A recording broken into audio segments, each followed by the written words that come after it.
free hat's a free hat. Anyways, everybody, welcome to ATOWN Rundown. Get your Miller Lights ready because we are going to jump into some fun times.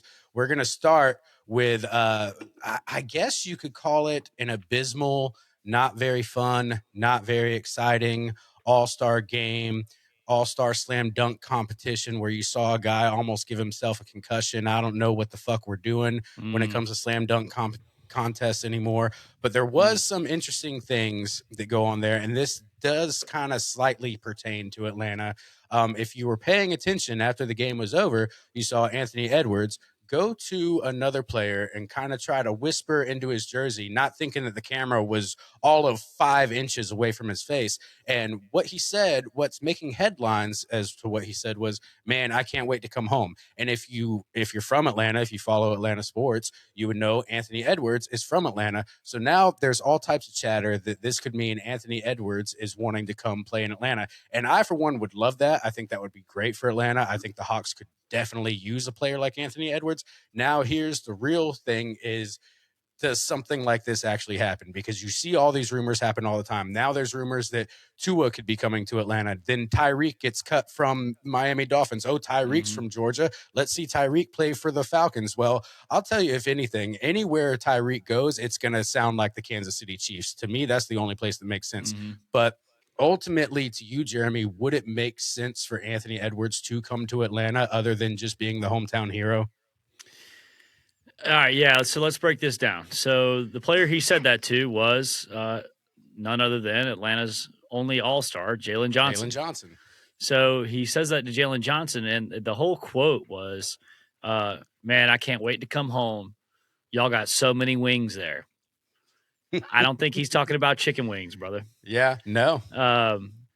I think that he wants to play. He could be homesick. Some people have said that, but come on. He lives here in the offseason. I know, but he ain't talking about chicken wings. If I wasn't around the Blue Flame lemon hot pepper wings, I would miss them too, you know. I get that, but there's no way in hell that's what he's talking about. So to me, where there's smoke, there's fire. I feel like he really does want to come here. I'm not sure he's happy playing in Minnesota.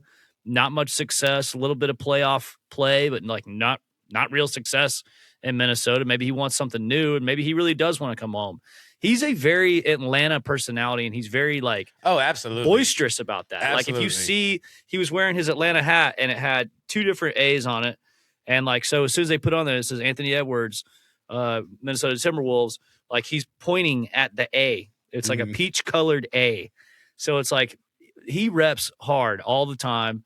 And then the fact that in the same day he says that to Jalen Johnson. Now let's talk about the possibility of it. He did sign a 5-year contract extension with the Timberwolves, right? And I don't blame him. Take the money, yeah, take the money. But that ends in 2028. So maybe you get to 2027. You get to the trade deadline. He's got 1 year at the end of his extension. Then he goes, "Look, guys, I want to trade." Yeah, and we're talking about next year. Right. You know? So then what do you trade for him? Right. I would trade just about anything to have Anthony Edwards here. And also, is it kind of like football in the sense where like you have to trade something that's worth the contract, or you have to buy out the contract? You have to make the numbers match. Okay. And now since I'd trade Jalen Johnson for him. Well, what I'm saying, no, I think they have to play together. That would be the best, but I'm saying with there's not much I wouldn't do to get him here. With these contracts that are going to expire, you know, CJ McCollum and everything else, and then we freed up money with Trae Young. And now we essentially do have a really good draft pick. Are the stars aligning to where this actually could happen, do you think? Well, that would be a weird thing to do because you can't just say, hey, we're going to give you Zachary Risachet and Dyson Daniels, and we're going to make up the rest of the money with just money. I don't think you can do that. Like, you have to do it with contracts, but you'd have to trade a lot of players to get up to his contract. He's making a lot of money. And, you know, probably should have looked up exactly how much that would be And you don't think of like just the remainder of the We did contract. zero but you think, research for this show because yeah, guys, this one's going to be. It was the most boring week in American sports. and also I know you guys the don't Winter Olympics is going understand on, but that it is midnight right now in Atlanta. it is. This is a late one, and we kind of just said, okay, let's press record and see what happens. So this is a very organic episode you guys are getting. We're just talking sports over here. Yeah, we're just that's what we're doing right tonight. here, dude. Welcome to Sports Talk. Welcome to Miller Lite Time. That's right. Yeah, it's Miller time over here. Long day. Appreciate you, Joey, for waiting up for me. Yeah, and still being down to get on and record because we realize like if we don't do it tonight, then it's gonna be hard to get this episode out. And we want to keep getting episodes up. There's only two things I stay up late for, and that's Jeremy and Coochie. So you're as important. I was about to say I know I can guess the other one. Because I've been known to do the same thing. I will stay up as late as I have to stay up. But back to the lecture at hand. So, like, yeah, it does get to. I know you're saying that the contracts have to match, but like with Anthony Edwards' contract, it seems like you would have to trade like 3 to 4 players to match that amount of money. Yeah, and you would do that, but you can throw draft picks in there. The thing is like, I would trade. I talk about every week like that Pelicans pick that we have. I would trade that. I would trade Ricochet. I would trade Dyson Daniels. And you may have to make money work with more stuff. I mean, also we have all these new second round picks that we have, right? But actually, we can't trade that pick anyways because trade deadline's gone. So you just. But at the same time, you hypothetically get rid of Dyson Daniels, Jalen Johnson, Ricochet. Like, then who are you left with for him to play with, though? No, I know. I would, ideally, you keep Jalen Johnson and Anthony Edwards, and in that case, you probably get to a point where he's like desperate to get out, and players have been known. If you remember, Anthony Davis did this when he was with the Pelicans.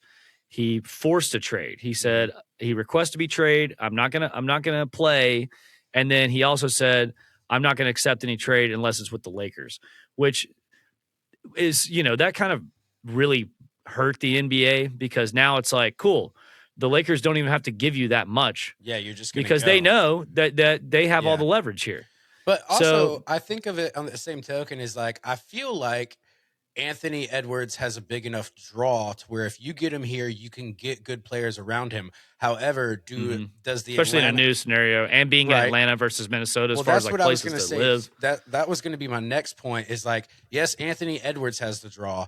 But does the Atlanta Hawks as an organization have the same draw to get people to come play with even Anthony Edwards? I mean, I don't think it's a huge positive or a huge negative, to be honest. If you have a good team, people will come out. Like people will want to play with Ant. And, as far as I know, people want to play with him.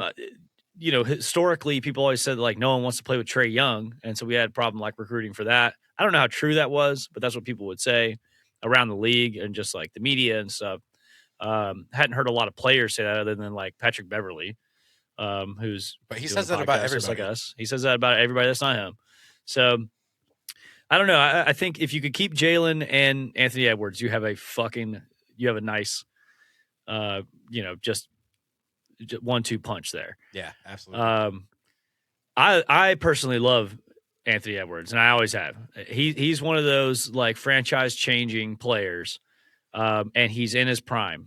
What I think would happen is that you probably get either very close to the end of his contract, or he just becomes a free agent, and he says he has his agent call the Hawks and say, "Listen, he wants to go here. Mm-hmm. We are getting offers like this. We need you to be competitive with them, but he wants to come here. Right? Give us an offer." I think that's probably the most likely scenario. And at that point, he's still in his prime. Mm-hmm. Now, don't just give him a blank check to where, you get 4 good years out of him and you got him for 7, and then you got to figure out how to get him off the books, or he's not playing that well, or, you don't want to get locked up in something like that. But you also got to think Jalen Johnson's still going to be in his prime at that point too. Yeah, absolutely. And then you don't have to trade shit. And that's something I was kind of pointing towards is like you can't get rid of Jalen Johnson because they have to be the 1-2 punch together. I do think the other people. I'm just saying if the opportunity came up now and there was a way to get Anthony Edwards, there's not much I wouldn't do. Yeah, and I do agree. Like I think you could, because you you could do without Dyson, you could do without Ricochet, and still get like Yeah. decent draft picks, still get guys, still get good free agents to come in. But I feel like if you get Anthony Edwards and Jalen Johnson together, and you're building the team around that, I think that's a win-win scenario. I don't think there's any losing in that. I think you're at least a playoff contending team and a finals contending team at that point. And I should say more than this, because any Timberwolves fan or just an NBA fan at large is probably laughing what we're saying, Ricochet and Dyson, but like Ricochet, Dyson, Onyeka, picks. I mean, it would take a lot. Because he's he's a bona fide superstar, and he's in his prime, and I think everyone sees that like his trajectory is still going up. As amazing as he is. But dude, I would I might buy at least some kind of partial season tickets package. Yeah, if Ant Edwards was here. I mean, here's the other thing. I would go to games. It would definitely get me to go to games. I'd commit to going to a lot. Here's the other thing, though. With this Pelicans pick that we have, Pelicans/Bucks pick, whichever one ends up being better. Let's say you get one of these studs that are coming out of this draft. This draft's supposed to be pretty deep, man. That like there should be at least 3 or 4 guys going at the top that are going to be game changers. You get one of those guys, and you got Jalen Johnson. Then that's a little more enticing for someone like Anthony Edwards, and not just him, but other players. Right. So if they think Anthony Edwards is coming here, think about like people were like, oh, LeBron's definitely going to be coming back to the Cavaliers back in the day, like at the end of his Heat thing. So guys are starting to say like, okay, well, my contract's up. I'm going to try and go back to the Cavs too. Right. Like J.R. Smith and guys like that end up going there. And then they end up winning a championship. So those kind of things can happen. Those guys talk to each other. They heard the rumor. Guys are going to be going around saying like, man, you really think about going to Atlanta? Yeah, man, no, that's where I want to go. Don't say shit, but that's where I want to go. Like that, those conversations could be happening, at All-Star Weekend or in off-season workouts. Because, in the off-season, these guys get together from different teams and work out together and try and learn from each other and stuff. Especially like, if they're already homies. And a lot of these guys, especially they usually just get on a boat together. The banana boat. Yeah, they just get on boats good together. reference. good reference. But yeah, so I think it's definitely possible. I don't know, like I think it's more possible towards 2028. Right. If he's a free agent, it's certainly possible. I really believe he wants to be here. So one thing we can't see anymore, as Adam Silver called out, is he wants to see less tanking in the NBA, and he's also trying to He's also trying to figure out a way to where you can eliminate the tanking okay, so he said so many things. One of the things he said is instead of like the teams with the worst fucking record get the best lottery picks, blah, blah, blah. Instead, what they're going to do is they're going to put all those bad teams in a tournament, and whoever wins the tournament is going to get the best lottery picks. So my thing is, I feel like that's a terrible idea. And the reason why, because you're going to see these teams who are playoff caliber teams, who are even finals caliber teams, who are just missing certain pieces, who are just a draft pick away from becoming that caliber of a team. And they're going to tank all season long. And then what's going to happen is they're going to get into this tournament where they can get the best draft pick if they win. And they're just going to dominate these teams who haven't been tanking, who are just shit teams, and get the best pick. And then another thing he brought up was instead of putting rookies into the draft, they're all free agents. So any team can just sign them. And I don't like that idea either, because then you're just going to create more and more dynasty teams for these rookies to go to and not have to go to these shit teams to begin with and earn their way into the NBA career. They can just be like, oh, well, let's say, for example, like a dynasty team like the Golden State Warriors or something, like, oh, you want to come play here? We know you want to come play here. We'll just sign you. You don't have to go through the draft. Like, I think both of these scenarios are fucking awful. They are, yeah. Neither of them really make a lot of sense. So let's break down both of them. So the first one with the tournament, the old bait and switch. That's what you're saying, right? Right.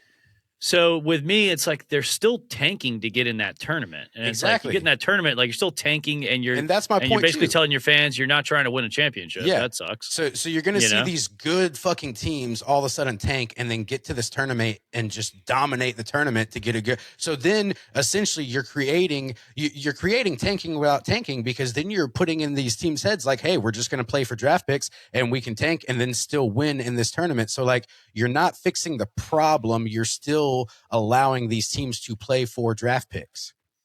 I see like kind of both sides, but then it kind of gets murky. It's like, is this an in-season tournament, or like is this like you have to go to the last, like the bottom, let's say the bottom 8 teams in the league, like they get to go ahead and fight for the I best lottery wonder. I pick or wonder the if best, it you know what I it mean? would have to be an end of the season thing because you would have to have the worst record, or because if it was a Let's say if you just don't make the playoffs, yeah which means, you know what I mean? Like then it's like, okay, you're still sacrificing a lot by tanking, like with the fans, because you don't have a chance at a championship. You don't have a chance at like a Cinderella playoff run. right. But you got to make sure it's like you can't like tank for the draft tournament and then be like, oh well, we turned it on and now we're going for the fucking championship. Yeah, but We sat all our that's players. what you'll see happening though. Is what my Well, fear then, but that's is. where it gets murky. It's like, so it's like, okay, if you qualify for that tournament, then you should be disqualified from the playoffs, right?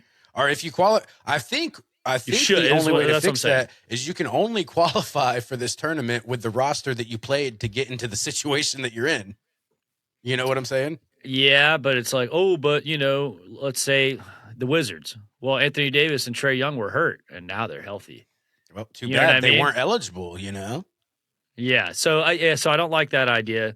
The other But idea, I see what you're saying too, because Yeah. that's definitely murky. Like, oh, this guy tore his ACL, but oddly, we get to this fucking tournament where we can win the first draft pick, and look at him now. He's fucking, right, yeah.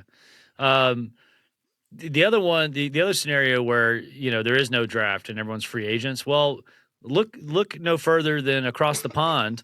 If you look at some of these Premier League teams, like they'll go sign someone, like let's say Manchester United signs the next Cristiano Ronaldo at 14 years old. Mm-hmm. They commit then, and they're like, okay, well we already got him, and so then what, you're going to build like a bigger NBA farm system. They're going to start playing in the G League. Or like they go play, let's say they play 2 years in college, or I guess now it's 1 year in college. You can play 1 year in college and then or you can go back to college. We've seen that. Yeah.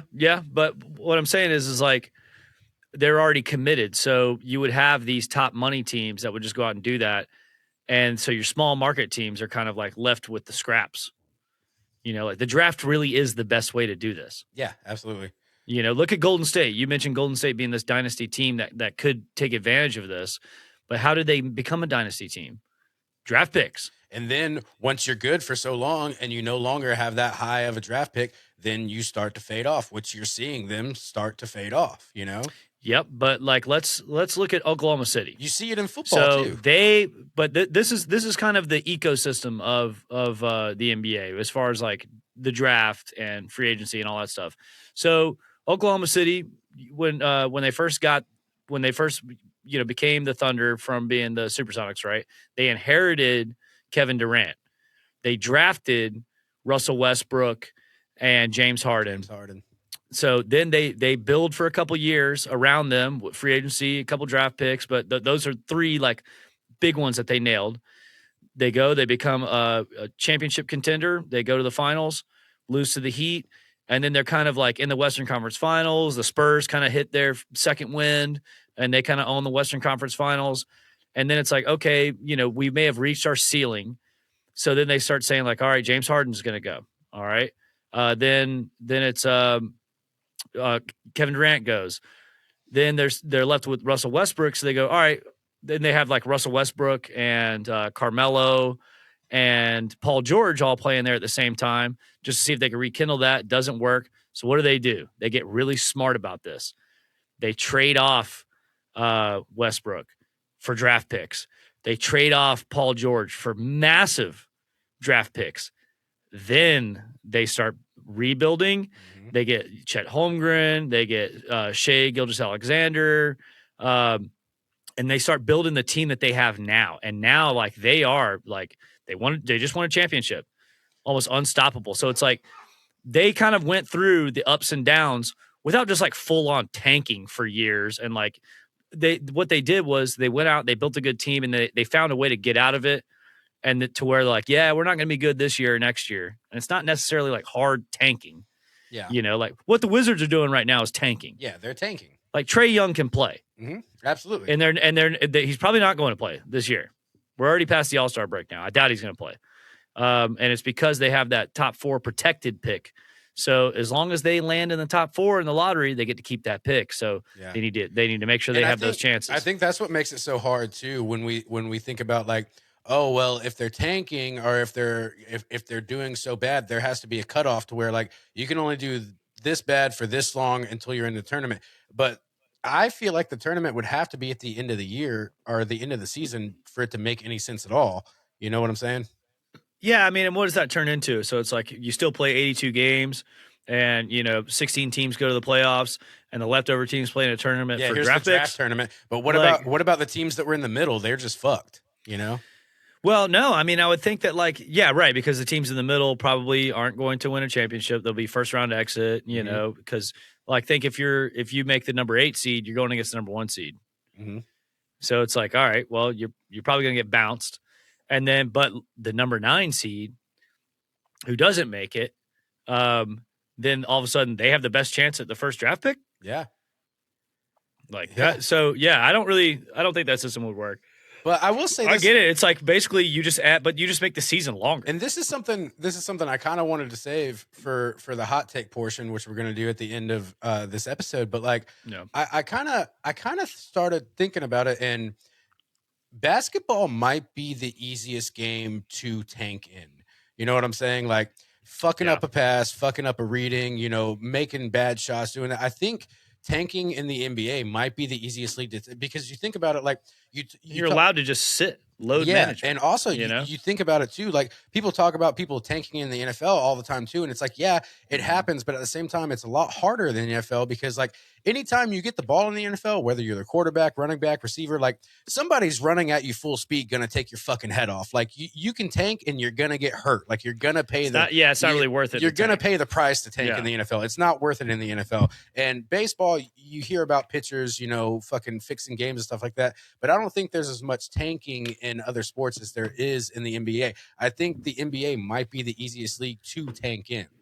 Yeah, and MLB, it's like the draft in MLB, it's important, but like whoever you draft this year probably isn't going to play for your team for the next 4 or 5 years. That's another thing too. I mean? When you mentioned like when you were talking about soccer and Premier League teams and everything like that, it kind of correlates to baseball when you go into the farm system, because there's several times you hear of baseball players who have been looked at by clubs and organizations since they were freshmen in high school and shit. And they knew that like, hey, I'm going to go through this farm system. I'm going to go through the minor league system. And this is the team I'm going to play for. Like no draft, none of that shit. Like I'm already committed to this team, So in baseball, the draft. I mean, there were guys at both of our high schools that did that. There was a guy that literally the Texas Rangers came into my high school and they signed his contract in the high school library. And that's what I'm saying. So like, I wouldn't say that the MLB draft holds no weight, but it doesn't hold very much because you get drafted, then you go in their farm system, and then you're in their farm league, and they look at who you are, and then like if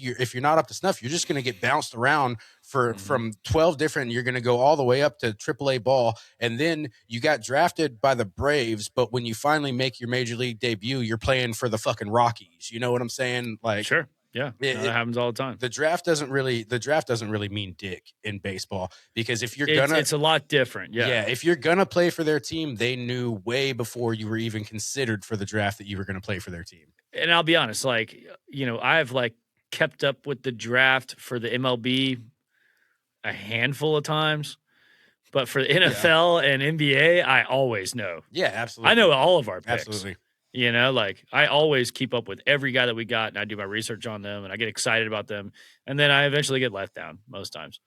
But which we'll get into in April when the Falcons do their draft. But I'm very interested in the Hawks draft this year. Very, very interested, because there's some good players, and we're gonna start getting into that in the next couple weeks. Like any Kentucky boys, how have your Wildcats been doing? Okay, they've been doing okay. Yeah, SEC's kind of beating up on each other.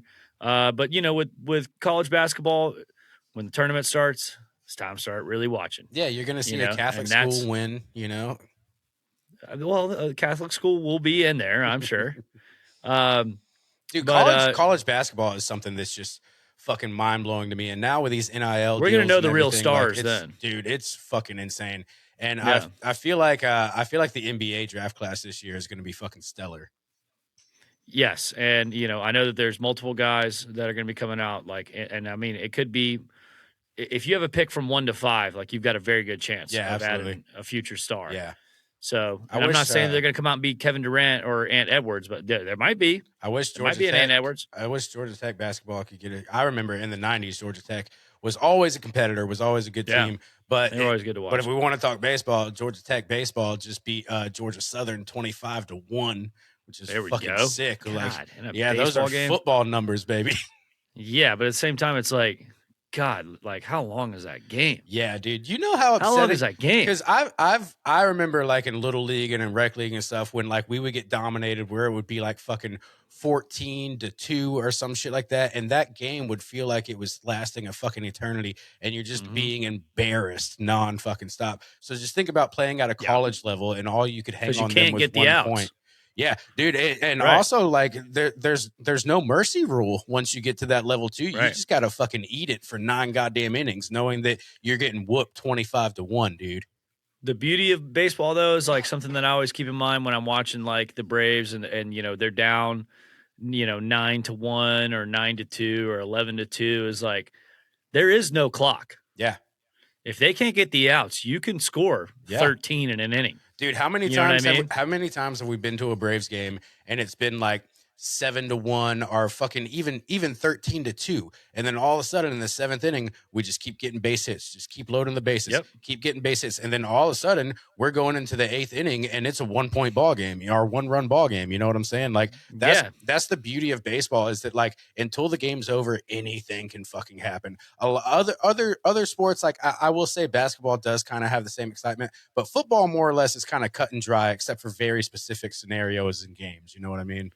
Yeah, if your team is down, fucking 20 points in the 4th quarter, it's like unless you're Tom Brady in the Super Bowl. I know, it already crossed my mind. But yeah, man, I mean, and we've gotten way off topic, but it doesn't matter. This is one of those episodes where sorry, no exciting things happen in sports. The NBA All-Star Game still sucks. I will tell you, if I was a listener and not a performer on this podcast, if I wasn't a character on this podcast, this would probably be my favorite episode. I like this. Yeah, we're just talking sports. Imagine we're sitting at a bar right now. I'm already on my 2nd Miller Lite, and by the way, dude, I had an idea and I'm just going to say it live. Okay, let's go. We should do a live episode at a bar. We should do a live episode. We just do the show and like, yeah, I'm down. I'm down, man. We could definitely do that. We could set up a table while you're bartending. Can't do that. Can't do that. Yeah, it's gonna be me. People coming up and be like, I don't really like beer. Do you have anything that I'd like? And I gotta go. No, you're at a brewery, bud. You'd be surprised, man. Do y'all have? So it's only beer here? We have one seltzer. One seltzer. Yeah. But then there's people who are like, dude, I had a guy. I'm just gonna say this real quick because this is not sports related, but we had a big we had an event on Saturday that was supposed to be like punk and metal, like old school punk and metal. Interesting. And it brought a lot of new people out. Okay, which was awesome. And I was the bartender and I was the perfect guy because I look like this. But were you doing nitpicking like I would do? Like, this isn't fucking punk. Yes, I definitely did that because the marketing guy did the playlist and he's more of a punk guy.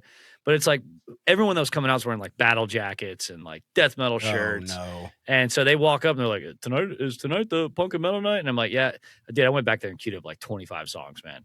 I kept it old school, man. I was doing like Slayer, Mandatory Suicide. Mm-hmm. I do like Pantera, Art of Shredding, Metallica, Creeping Death, some Sepultura in there.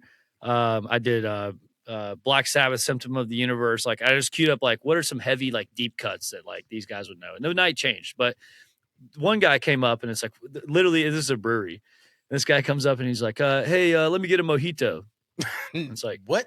I was like, sorry, man, I can't make you a mojito. Are we at the fucking Derby right now, bud? He's like, all right, then I'll take a Bud Light. And I'm like, it's only our beers here. Our beer. And then and I was like, here's a beer that's gonna be most like Bud Light, but it's not like Bud Light. He's like, all right, yeah, let me get that with a lime. And I'm like, I don't have limes, man. Bro. Like you're making this impossible. Like you're not listening, you're not paying attention. But anyway, just wanted to say that. No, but dude, yes, doing an episode at the bar would be fucking awesome. That would be great. I would love that. We should do and like that. People aren't allowed to just come up and talk, like unless we ask them to. No. But could we get played on the speakers? Could we connect it to that's what I'm saying. Yeah, we would make it like live audience. Oh yeah, They can hear that. us. They can We hear should us. do that. That would be so much Um, fun. we should do that like week 1. We got to do it NFL. during football season. Yeah, it has to Yeah. be during football season. Or let's say, well, this would probably be football season as well. Like if Braves make it to the playoffs, we should do that. Oh yeah, That'd be a lot of fun. Oh yeah, absolutely. Now, what were we talking about? Man, we went from NBA draft to MLB draft to then just MLB not having a clock. Then you had to hit me the Tom Brady thing, and I was just like, and now Mandatory Suicide is just stuck in my fucking head. Fuck yeah. What a great song. Slayer is one of the be. greatest bands of all time. I agree. But moving along to more Atlanta stuff, do we have an update on the James Pierce situation at all? We do. A minor / possibly very major update. So the victim in this case, Rakia Jackson, his ex-girlfriend now. And just to, update everybody, if you missed last week's episode, he stalked her allegedly, rammed his car into her, tried to get out and pull her out of her car. She tries to go to the police station. He tries to block her, hits her car again, takes 7 cops to take him down, and he's being charged with 5 felonies. So we talked last week that, like maybe she drops the charges and says like, hey, he was, he wasn't himself. He was in blind rage. He normally wouldn't do this. And then he would be stuck with the charges that the police are giving him, which would be like the assaulting a police officer, stuff like that, which 2 you're not going to get out of. Yeah. Which was 2 counts, and both were around 21 months in prison. So that's not going to happen because Rakia Jackson said that she's willing to testify. And good for her. Good for her. It's her right, man. It's absolutely her right. So good for her. I'm going to say he should probably be, and I'd be willing to guess that he's doing this, him and his lawyer, trying to find a plea deal. Yep. Because if they go to trial and she comes out and says everything on her side, shows text messages, shows evidence, I have shows a feeling, all this shit. Yeah. I got a feeling that ain't going to be good. You need to avoid a trial, buddy, and you need to because take we went some over kind of plea deal. But I don't think there's going to be a plea deal that doesn't involve jail time. I don't. No, me either. But okay, no, absolutely not. But something that we talked about last week was the mandatory minimums. If she comes out and testifies, you're talking about over that, over the minimums. Yeah, he's getting all I that would time. think, if I had to guess. So, and this is all alleged. We don't really, but just the way that I feel, if she's going to go out there and, like you said, show the text messages, talk about their history, bring up stories that he didn't get, that aren't part of these charges to a jury, then all of a sudden the sentencing gets a lot harsher. Yeah. But if you testify, you're open to cross-examination. So the defense could come and say like, well, is it true that you did this and that's why he acted this way? So, but if I were James Pierce, I would not be excited about that scenario at all. It's got to take a plea deal, and hope that he can get one. I mean, now also, did you see that him and the Atlanta Falcons mutually unfollowed each other on Instagram? I heard that he never followed the Falcons anyways. Oh, okay. So maybe they're just adding a little bit of fuel to the fire on that one. Yeah, that's clickbait, I think. They always do that. They're like, I looked it up. He unfollowed every Falcons player. That is the one thing I've noticed about my old man brain now, because like now I'm getting closer to 40 than I've ever been in my life. I do consistently fall for clickbait, and I have fallen victim to some AI videos where I have to like pull myself back and be like, hey, this isn't fucking real. And it makes me worried about the future, Jeremy. Oh, I know. Yeah, you see a headline and you're like, wow, that's crazy. You don't even think about it, and then you'd repeat it 10 times to 10 different people. And then you read now the all of a article. Sudden it's true. But then you actually click on it and you read the article, and nowhere in the article does it say anything about what the headline says. Here's a funny one, something that you texted me the other day, not to get like too into like political like hot topics right now, but you sent me a thing and it said Kristaps Porzingis mentioned in the Epstein files. First of all, neither of us read that article. Okay, I know you didn't. I certainly didn't. You sent me a screenshot. I skimmed the article to where it said something about like an old R word case against him or something like that, and how Epstein was going to hook him up with a lawyer or some crazy shit like that. Okay, well, this doesn't really go with what I was about to say. If that's true, like I said, I didn't read the article, but if that's true, and you read that, then that kind of changes what I was about to say. But I was going to say, like, well, what does that mean? You know, like Jeffrey Epstein said, like, hey, I put $100 on Porzingis to get 10 rebounds tonight. It's like that's why he's in the Well, no, files. that's He said the it in a crazy text thing too. message or an email or something. That's the crazy thing too. Is like I saw the Like, does full, that implicate him with anything? I But what saw you're the saying full list. is not good. I saw the full list of all the celebrities that are mentioned in the Epstein files, and So like, far, by the way, there's only half of them. but Are the out. thing is, like, when they say that, they say it so vaguely because, like, you're talking about every person that was mentioned in communication, who they mentioned in these files, like whether they were clients, whether they went to the island, they were mentioning these names. And I realized that when I'm going through the list, and Janis Joplin is named in there, and it's like Janis Joplin's been dead since the '70s. So, like, you're saying Right. that he talked about Janis Joplin's music in the email, like that That's was kind of worth, what I'm saying. Yeah, it was yeah. worth listing her name in there. You know what I'm saying? Again, I think that's like clickbait. They're like, "Ooh, yeah, ooh, what did Kristaps Porzingis do?" You know, or Yeah. like, you know, he says, let's say he says, you know, Anthony Edwards, and he's just like, in an email, he's like, "Hell yeah, Anthony Edwards is a great player." That's what I'm And they're saying. like, "He was mentioned in That's the what I'm saying. Epstein Like files." everybody that's mentioned at all, like anytime he said anyone, they're giving you. So it's a lot of misleading information, especially when you see, like, once again, when you see Janis Joplin's name, like, oh, Janis Joplin was mentioned in the Epstein files. Janis Joplin's been dead since like 1970, what, like 75 or some crazy shit like that. You know Shit, what I'm I think she saying? died before that. Yeah. Yeah. So, like, okay, cool. Like, let's Hey, go rest there, in right? peace, Janice. You know what, Janice? You're a real one. There was Janice, I hope you're looking down at us, and I hope you're proud of us. There was this skate video I used to have. It was toy machines jump off a building, and Alyssa Steamer's part in that video had Janis Joplin's "Another Piece of My Heart" playing, and dude, that shit ripped. Yeah. Like that shit going with her skate part was so fucking sick. Hell yeah. Because Hell yeah. around here in A-Town Rundown, we like the skateboarding. We grew up on that Yes. shit. We loved it. Yes.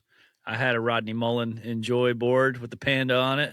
Hell yeah, dude. Enjoy was Rodney great. Mullen was my favorite. Yeah. Rodney Mullen was great. The globe shoes, everything, dude. Love Rodney Yeah, Mullen. dude. Yeah, man. So keeping it with the theme, there's something I wanted to do that I was texting Jeremy about earlier today. And for those who know personally, know how passionate Jeremy gets about hot takes and how his hot takes can be. I get hot. They can be controversial at best. He can make some really good talking points, and I feel like we're gonna have a lot of fun with this. The only thing is, I told him, like, hey, I want to get your hot takes on things, but I'm not going to tell you what the hot takes are until we start recording. So it's going to be completely off the rip. And I told him before we started recording that I'm just going to mention one athlete's name or one athlete's scenario, and you're going to give me the hot take you have on them. So if you're ready, Jeremy, I'm going to start with one athlete's name, and that's how we're going to get the ball rolling on this. So I want your hot take on Tom Brady being the best quarterback of all time. Okay. All right. I got one for you. Tom Brady has had a top 10 defense for every season of his entire career, except for maybe one, maybe two. He played in the league for what, like 17 years or something? I get that he got 7 Super Bowls, but I can name a few where all he had to do was score one touchdown and he won. Right. So that's at least 2. Also, the perfect season got derailed by Eli Manning. I was gonna mention Eli Manning. Can we beat point him out twice, the fact that he lost to Eli Manning twice? Okay. Tom Brady does not have the same amount of MVPs as Peyton Manning. So it's very hard for me to say greatest of all time when there's other people that have better stats. And when you talk about Super Bowl rings, there are a lot of people that go into factoring that. So, and I'll say having a top 10 defense on a Super Bowl team is almost always like the number one factor. Well, I will say there's been 60 Super Bowls, and Tom Brady has won 7 of them. And he's had a top 10 defense almost every year of his entire career.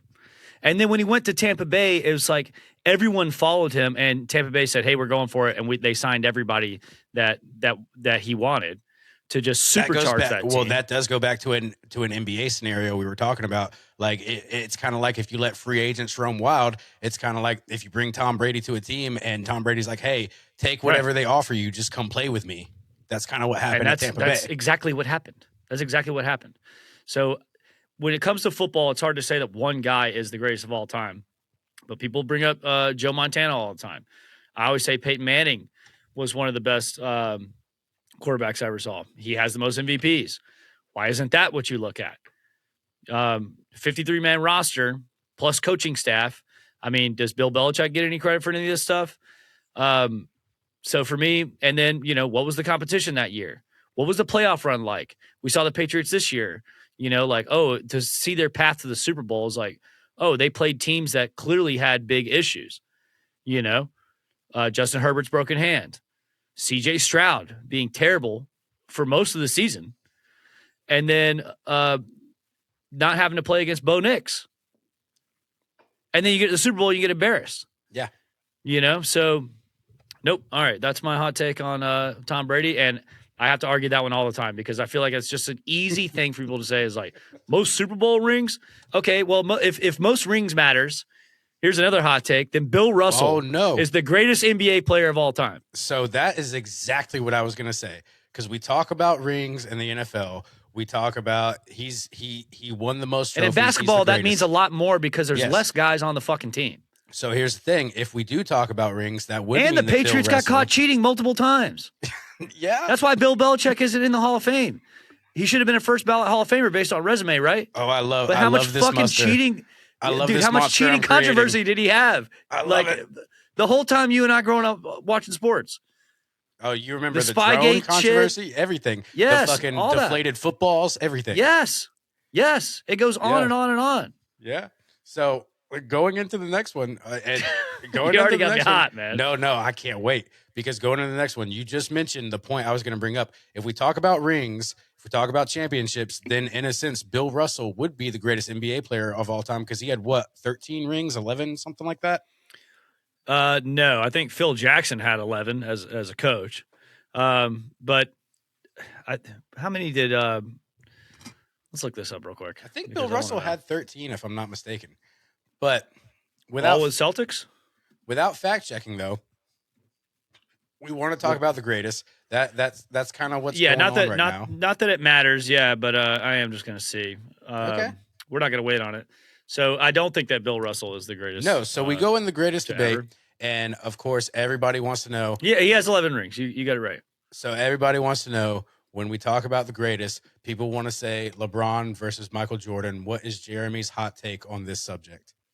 It's not a hot take. It's Michael Jordan. It's not a hot take at all. I put Kobe over LeBron James. I think it's more of a hot take. Yeah, he had 5 championships. I think my hot take is that I put Kobe over Jordan. That is a hot take. Well, tell me why. I feel like Jordan had better teams than Kobe had. I feel like once he got to the point where he could turn the Bulls into what he did, where he could get Pippen, where he could get Ramen, where he could get Kerr, where he could get Horace Grant, where he could get all those utility players that he needed to get to the championship. Because like I said, when he came to the Bulls initially, the Bulls were a scrub-ass team. I don't think that Kobe when he was 22? Okay, but I'm saying, but he eventually waited. He bided his time and everything. And I feel like Kobe was doing the same thing. I feel like the shift and the rift that Kobe and Shaq had, because I will say, I feel like Kobe had more of an attitude that MJ had. I feel like he was more arrogant than him. And I feel like he caused a lot more locker room drama than MJ did. But I feel like as a player, I feel like if you could have kept the Lakers on the trajectory that the 90s Bulls had, I feel like Kobe would have ended up with more rings than Michael did. I feel like he would have showed the world that he was better than him. And I feel like on individual stats, on individual levels, I feel like Kobe did a lot of more impressive things, like especially on his very last game, coming out there, old as shit, dropping 60 points on everybody just because somebody asked it. Because they let him do that. Did they really let him do it? You still have to do it, though. You still have to do it. Okay. All right. So I do want to say about like the team that Jordan had. The 92 team that he had was drastically different than the 98 team, other than Scottie Pippen. He also took a year off. Like, okay, what if he doesn't take the year off? Then does he have 8 championships? Probably. Possibly. But he's only got 6. So where would the 7 come from? Or I'm sorry. Yeah. Would he have 7?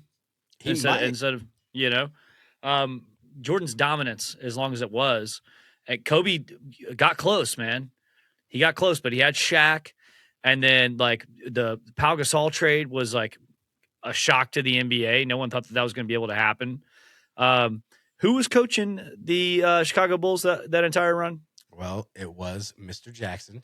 Phil Jackson. Who's coaching the Lakers? Phil Jackson. Okay. So, well, you know what? And actually, that kind of takes away from my point because it's like that's not a variable. Like, they both had the same great coach. The same coach. I think Phil Jackson deserves a lot more credit than people talk about. People talk about, like, the greatest.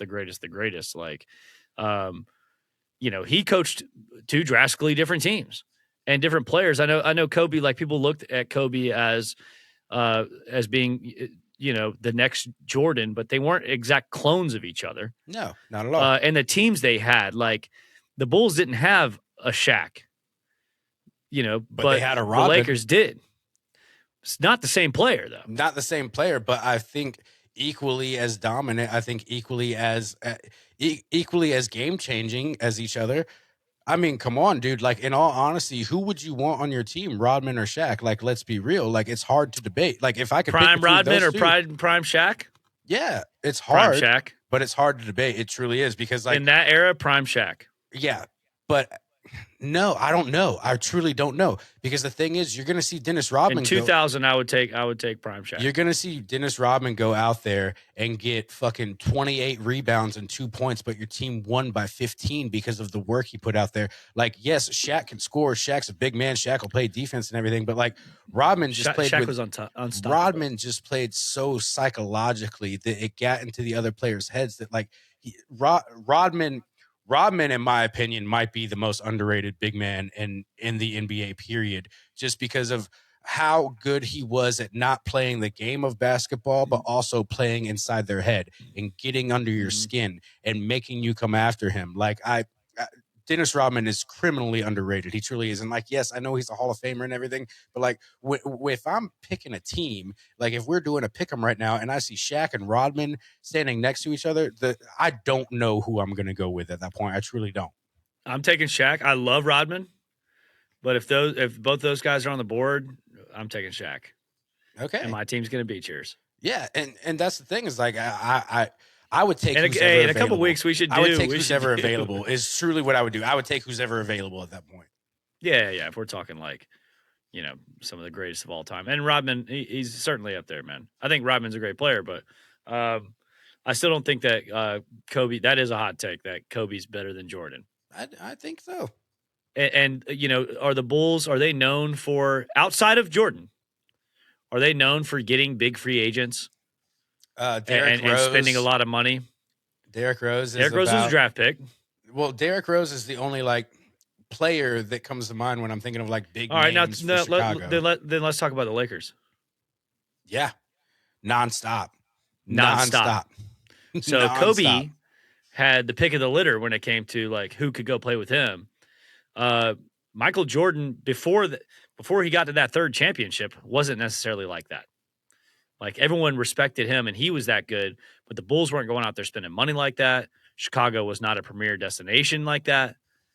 LA always is, even when they suck. So I would say that Kobe had a little bit easier, just that point alone, had a little bit easier than Michael Jordan. True, but I'm saying player ability, like player-wise, like I would have loved to really see them go at it, and see who really was dominant. And if you look at it, they played. Dude, they got to play in some All-Star games. Well, but they played against each other plenty of times. Like, what's the record between Michael Jordan and Kobe? Good question. That's something we should look up. But also crossing eras. You're looking at older Jordan, younger Kobe. I don't, which could be more experienced Jordan versus inexperienced Kobe. So I wonder what that record is. That is interesting.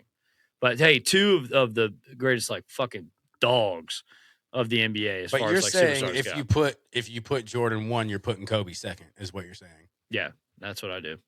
Okay. Yep. And then where is LeBron on your scale? I put LeBron under that, but like LeBron's career now, like to me, it gets watered down. You know what I mean? Mm-hmm. I know he went to the finals a lot of times, man, and that is impressive. but LeBron had the same pull. But what's as like more Kobe. impressive is winning every time you go there.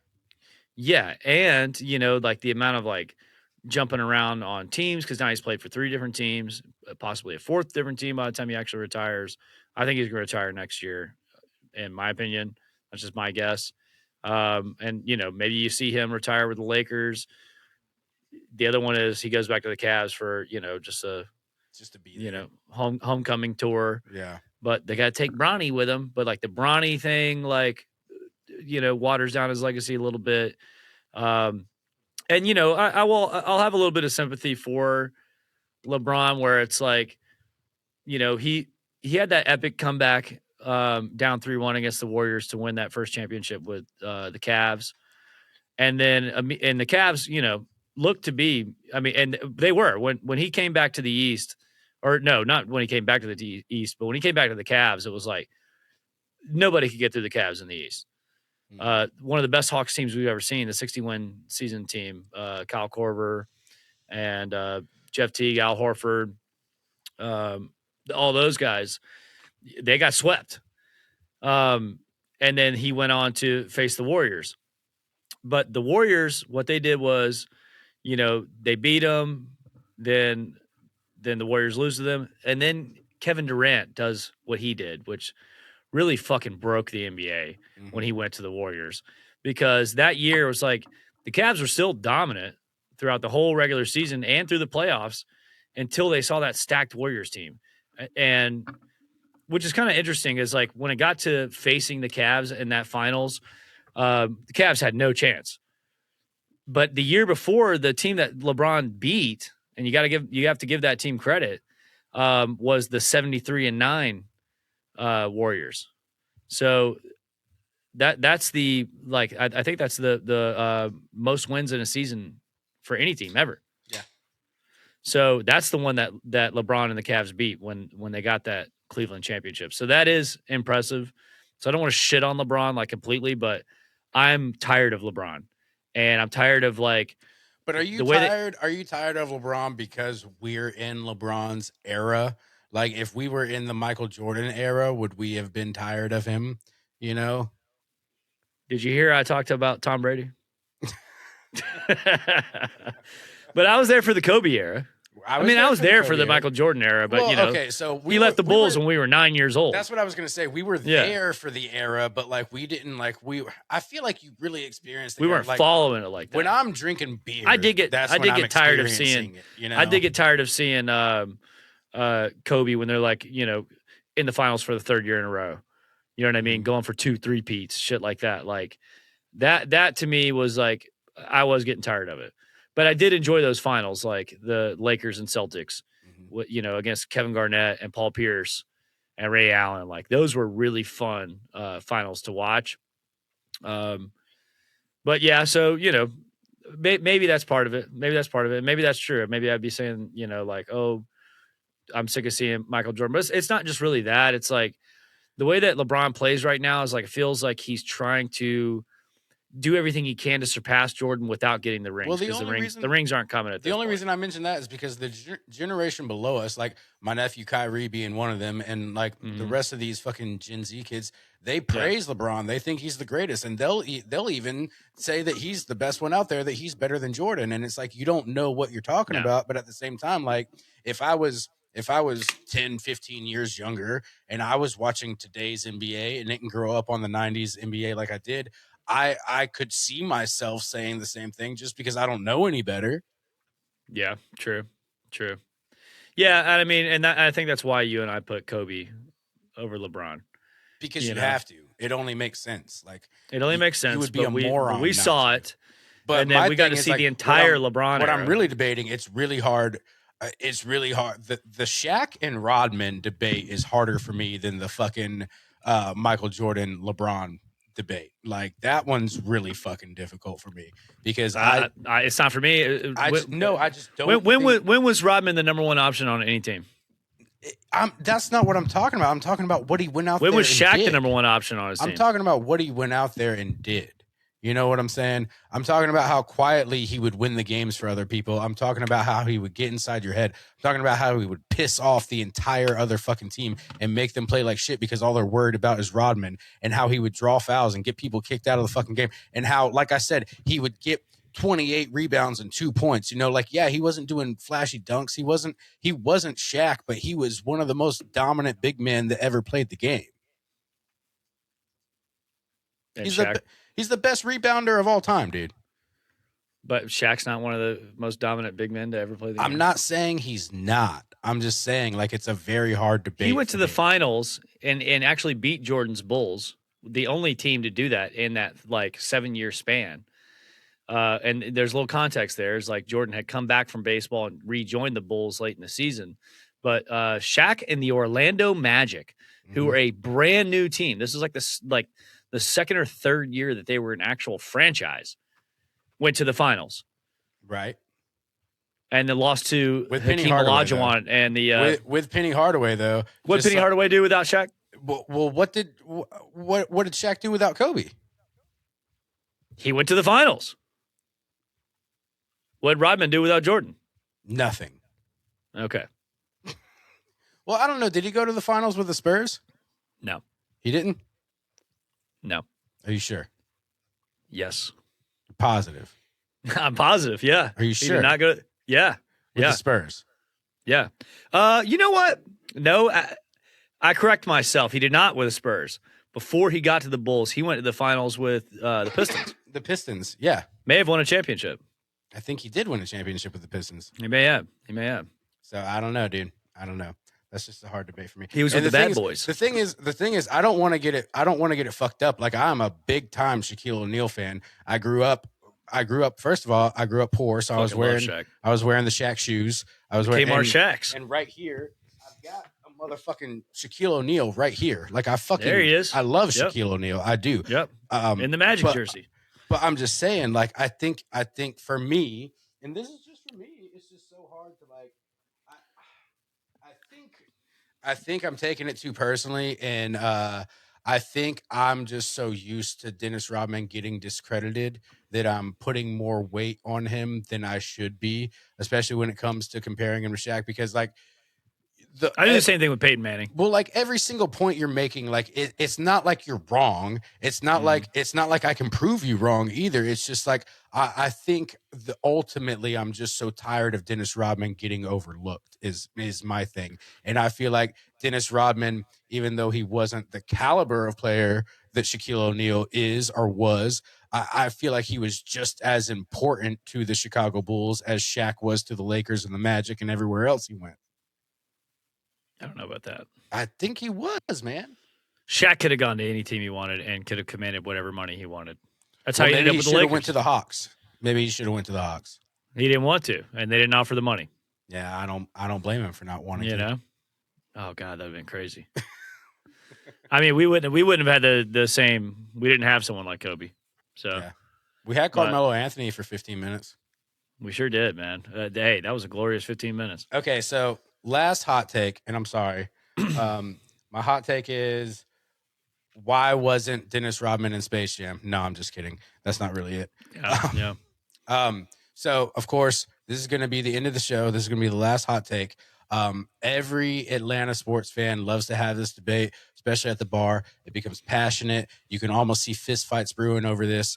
So I need you to explain to me who the better Atlanta Falcon is, Michael Vick or Matt Ryan. This one's easy. It's Matt Ryan. And it's you know, as great as Vic was and like putting the Falcons on the map, and he's the reason I really got into the Falcons, you know, when I was young. Because, you know, I watched them growing up, but what didn't really like, I wasn't like a, you know, scream at the TV. Well, that's because we grew up in the Chris Chandler era, you know. We did, but we got to see them go to a Super Bowl. Yeah. Mike Vick made it like really exciting and fun to watch no matter what. But Matt Ryan, rookie of the year, put us back on the map after the negative shit that Vic brought us from what he did. Okay. Put us in hell. When he went to jail. Matt Ryan brings us back to life, wins rookie of the year. All of a sudden, now we're back in the playoffs, pretty fucking often. Takes us to 2 NFC championships, takes us to a Super Bowl, wins an MVP. And which one of those two guys did the Falcons hire to be the president of football operations? I believe that's Matt Ryan. Yeah. So to me, it's not that close. But I do have a funny Michael Vick story. I don't think I've ever told it on this podcast. So I was getting my learner's license when I was 15, right? Me and my dad, I'm going there. It's just like a written test that you take to get your learner's license in Georgia. So we're at the DMV, and this is 2005, by the way. So this is Mike Vick era. This is when Mike Vick was starting to pop the fuck off. Everybody was talking about him. Right. And this is in October, which was football season. So I think this is probably like his second or third season. And my dad, who doesn't really he's not a big football guy, but like at the time I lived next door to my uncle, my mom's brother. My mom and my uncle, huge NFL fans, huge Falcons fans. So every Sunday we'd be up at my uncle's house watching the game on the big screen that takes up half the fucking room, right? Like takes like 6 guys to move this fucking TV, not a flat screen. Right. You know what I'm talking about, right? One of the big heavy ones with a fucking giant like projector magnet in the back. Yes, and then like half the or like 3 feet up from the floor is like the speakers, like for the TV, right? So we'd go up there and watch that every Sunday. One of the big wooden shits with like the built-in speakers and everything? No, so it was a flat screen, like it wasn't a tube screen, rounded. It was like this was top of the line at the time in 2005. But it was old school flat screen where the back of the TV would be fat as fuck. Yes, exactly. It's like telescopic, like kind of goes down at an angle or whatever. So on one of those, and so the whole family would go up there every Sunday. We watch the game. We come back to my house. My mom would cook Sunday dinner for everybody. So, anyways, we're at the DMV. I'm getting my learner's license. I take the test, give it to the people at the DMV who don't give a fuck. And this is on this is like on like a Thursday or something. And me and my dad are just sitting in the chairs, and a dude walks in with a real good looking black chick with him, and they're dressed to the fucking tens, bro. Suits, dress, everything. And they sit down like across from us, like where the seats are facing each other. And I'm not even thinking about it, man. I'm just like, man, I hope I pass this test. I'm so excited to start driving and all that. And my dad's sitting there, and he kind of nudges me, and he goes, "Does that guy look like Michael Vick?" And I look over, and I was like, "Yeah, it does. It does look like Michael Vick." I was like, there's no way that it is. Did he have the cornrows? Yeah. It was cornrow era? Oh, yeah. So my dad goes, I think that's him. And I was like, I don't know. And my dad's kind of notorious for doing this kind of stuff. Like, if you're like, "Hey, that's my old principal," he'll be like, "Hey, Mr. Lewis," and be like, "Dad, don't talk to him." You know what I mean? But my dad taps Michael Vick and goes, "Hey, man, does anybody ever tell you look like Michael Vick?" And he looks up and he goes, "Nah, man, hadn't heard that one before." And then my dad goes, "Man, he sure is something though, ain't he?" And he goes, "He's all right." And me and my dad, like 10 minutes later, give me my learner's license. We walk out, and we both look at each other like, that was him. Yeah. It was definitely him. But yeah, so there was no like concrete confirmation? It was certainly him, dude. Like looking back, it definitely was. This dude looked like $1 million. And it looked like Michael Vick. Hell yeah. And I don't think that Michael Vick would be like, my dad didn't even say, "Are you Michael Vick?" He said, "Has anyone ever told you look like Michael Vick?" And he said, "Nah, I hadn't heard that one before." But then it's because people tell me I am Michael Vick. People go, "Hey, Mike." Exactly. And then my dad's saying like, "Man, he like that guy's really something, ain't he?" And like, he ain't going to pump himself up. He's just like, "Yeah, he's all right."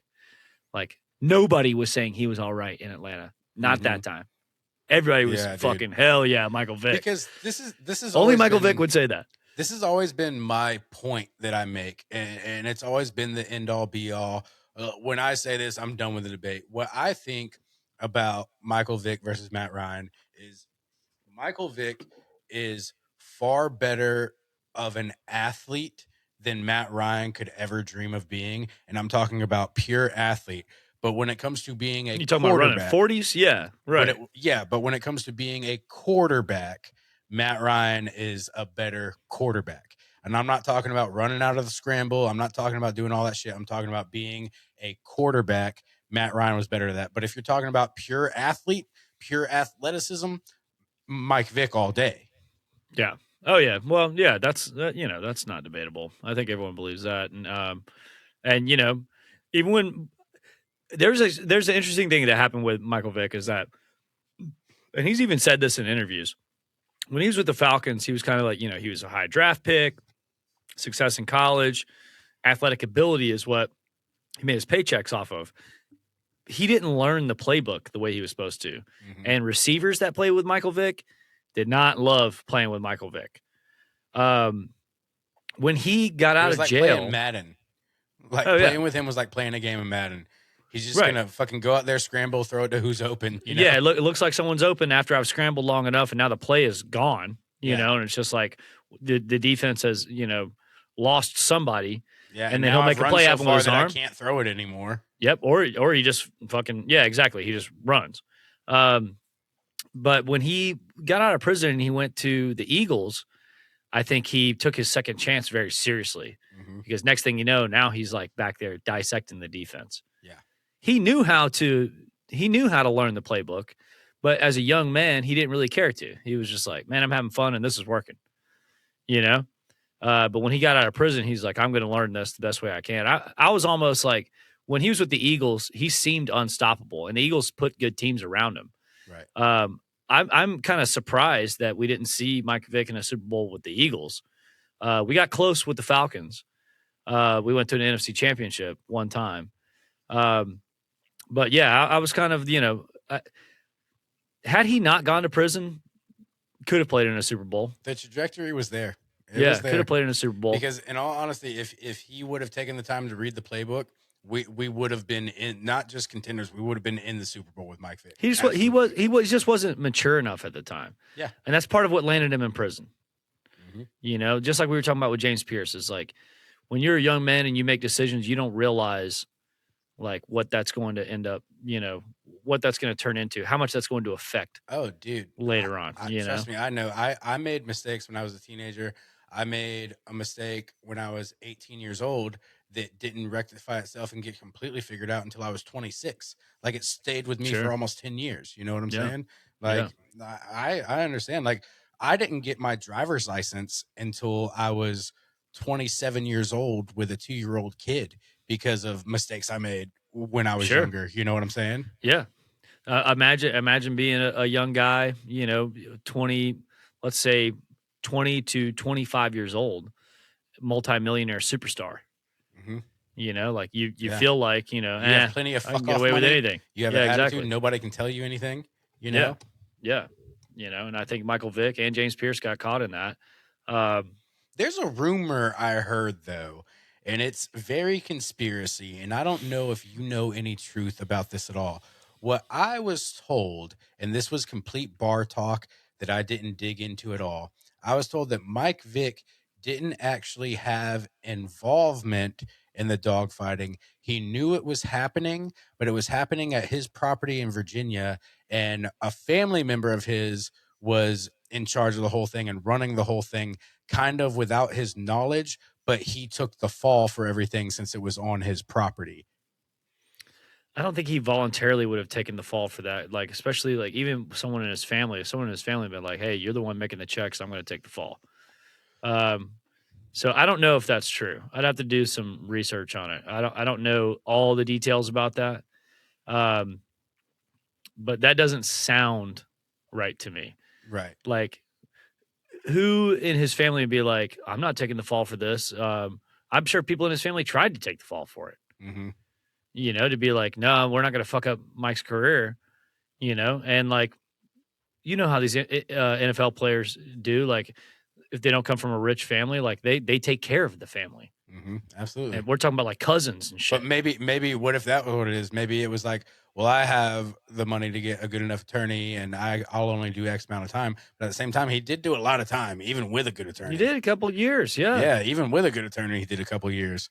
Yeah. For illegal dog fighting. But like I said, nasty, it's ugly, it's bad, this was all hearsay. I didn't do any digging into this, but some drunk guy at a bar tried to tell me like he wasn't even involved. It just happened at his property. And that's why he got arrested.